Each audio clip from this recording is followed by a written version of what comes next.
नमस्कार. योगेश्वरी दर्शन बातमीपत्रात आपणा सर्वांचं स्वागत. आपण पाहत आहात अंबाजोगाई शहर आणि परिसरातील सुपरफास्ट बातमीपत्र. चला तर मग आता पाहूयात सुपरफास्ट बातमीपत्र. बीड जिल्ह्यातील अंबाजोगाई शहरातील साहित्य निकेतन ग्रंथालयाच्या वतीने पखवाज वादन व जाहीर व्याख्यानाचे आयोजन आद्यकवी मुकुंदराज सांस्कृतिक सभागृहात करण्यात आले होते.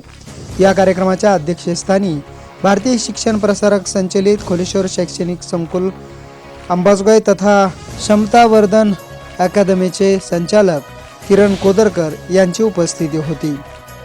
तसेच व्याख्याते यावेळी ज्येष्ठ विचारवंत अभ्यासू पत्रकार तथा माजी संपादक डॉक्टर उदय निरगुडकर यांची उपस्थिती होती. त्याचबरोबर व्यासपीठावर जागतिक कीर्तीचे पखवाज वादक पंडित उद्धव बापू आपेगावकर, प्रमुख उपस्थितीत साहित्य निकेतन ग्रंथालयाचे कार्यवाह शंतनू हिरळकर यांची उपस्थिती होती. सुरुवातीला या कार्यक्रमाची सुरुवात करताना सर्व मान्यवरांच्या हस्ते दीप प्रज्वलन व सरस्वती पूजन करण्यात आले. त्यानंतर या ठिकाणी उपस्थित असलेले साहित्य निकेतन ग्रंथालयाचे कार्यवाह शंतनू हिरळकर यांनी प्रास्ताविक करत अधिक माहिती दिली. अशा कार्यक्रमांचं प्रयोजन ग्रंथालयांनी करावं का, तर ते निश्चित करावं, कारण त्याचं या प्रश्नाचं उत्तर या आपल्या घडलेल्या रसिकांच्या उपस्थितीमध्ये आहे. आणि त्यासाठी वेळोवेळी व्याख्यानं किंवा यासारखी उपक्रम आयोजित करणं ही आमची परंपरा राहिलेली आहे. साहित्य निकेतन ग्रंथालयाच्या स्थापनेला 79 वर्ष पूर्ण झाली. शहरात राहणाऱ्या प्रत्येक घरात पुस्तक पोचावं असा आमचा प्रयत्न असतो. इथं राहून गेलेल्या आणि शहरात निवासी झालेल्या प्रत्येक व्यक्तीला साहित्य निकेतन ग्रंथालयाचं नाव ठाऊक आहे, कारण पुस्तक हा आमचा संस्कार आहे. या कार्यक्रमात उपस्थित असलेले जागतिक कीर्तीचे पखवाज वादक उद्धव बापू आपेगावकर यांनी सर्वांना पखवाज वादन करून मंत्रमुग्ध केले. बापूंचं धिरकीट तक तेवढे 1-2 मिनिटं वाजवतो.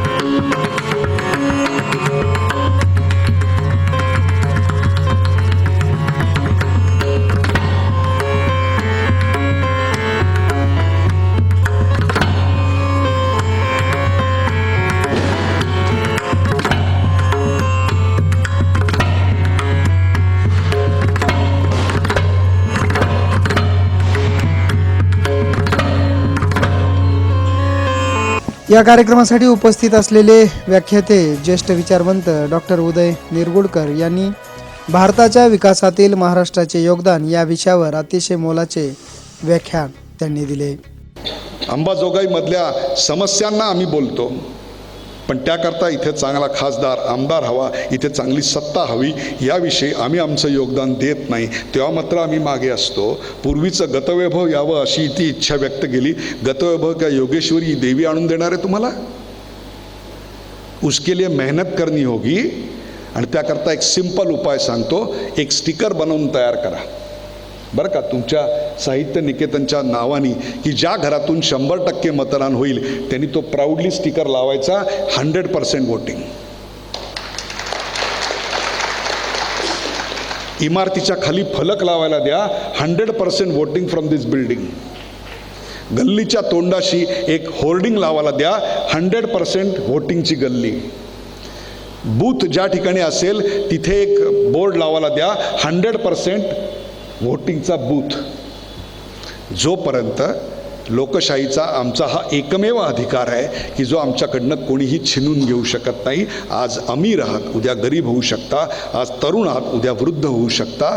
पण या देशाचे नागरिक असाल तर मरेपर्यंत या देशाच्या व्होटिंगचा अधिकार तुम्ही कोणाहीकडून छिनून घेऊ शकत नाही.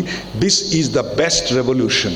This is the best reply to the narratives which is happening around you.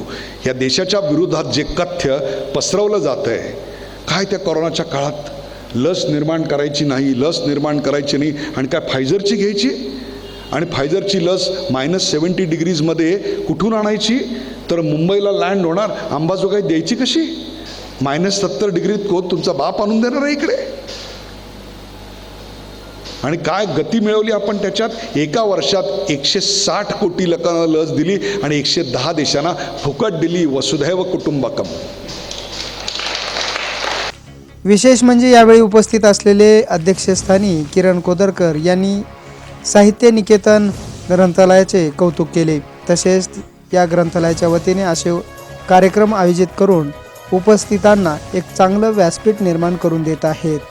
तिथे एक वाक्य लिहिलं आहे, सजग रहो, साहित्य निकेतन. एक 2च शब्दांचा वाक्प्रचार आहे, पण सजग रहो असं ज्या अर्थी दिलं आहे त्या अर्थी काहीतरी आपल्याला त्यांचा मेसेज आहे. नेमका निवडणुकीचा कालखंड आहे. 2024च्या महाराष्ट्राच्या विधानसभेच्या निवडणुका आलेल्या आहेत. मग विकसित भारतातली महाराष्ट्राची भूमिका सोडून देऊ आपण. माझी भूमिका काय? तर मी सहज इलेक्शन कमिशनच्या वेबसाईटवर डाटा पाहत होतो की कोणत्या कोणत्या जिल्ह्यांचे किती वोटिंग पर्सेंटेज आहेत. मला असं लक्षात आलं की जे सुशिक्षित जिल्हे आहेत त्या जिल्ह्यांमधलं वोटिंग पर्सेंटेज 50% राहतं, 50-55%.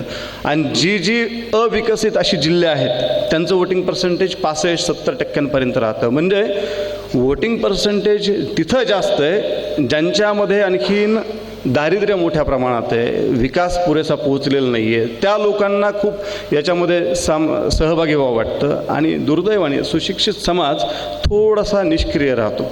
म्हणजे 50-54-55% याचा अर्थ 40-45% लोक वोटच करत नाही आहेत. मग विकसित भारतात माझी काय भूमिका असू शकते आज या 1-1.5 महिना 2 महिन्यामध्ये? तर विकसित भारतामध्ये मला वोटिंगचा राईट मिळाला आहे. मला माझ्या कल्पनेप्रमाणे विकास हवा आहे. त्या कल्पनेप्रमाणे विकास हवा असेल तर मला सरकार निवडून द्यावं लागेल. आणि त्यासाठी माझी विचारधारा कोणती असेल पण मी मतदान केंद्रापर्यंत गेलो पाहिजे. मी एकटा जाऊन भागणार नाही, तर माझ्याबरोबर माझ्या आसपास राहणाऱ्या 4 जणांना प्रेरित केलं पाहिजे. किमान एवढं जरी आपण केलं तरी विकसित भारतातली आपली भूमिका अतिशय योग्य पद्धतीने आपल्याकडून पार पाडल्या जाईल. या कार्यक्रमाचे उत्तम सूत्रसंचालन प्राध्यापक दत्तप्रसाद गोस्वामी यांनी तर पाहुण्यांचा परिचय कौस्तुभ कोदरकर यांनी करून दिला. यावेळी या कार्यक्रमाचे आभार प्रदर्शन प्राध्यापक सागर कुलकर्णी यांनी मांडले. कार्यक्रमाचा शेवट पसायदानाने करण्यात आला. जयेंद्र कुलकर्णी यांनी पसायदान गाऊन कार्यक्रमाचा शेवट केला.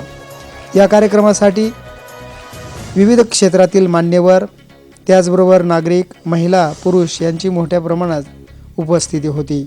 योगेश्वरी दर्शन बातम्यासाठी नागेश अवताडे, अंबाजोगाई.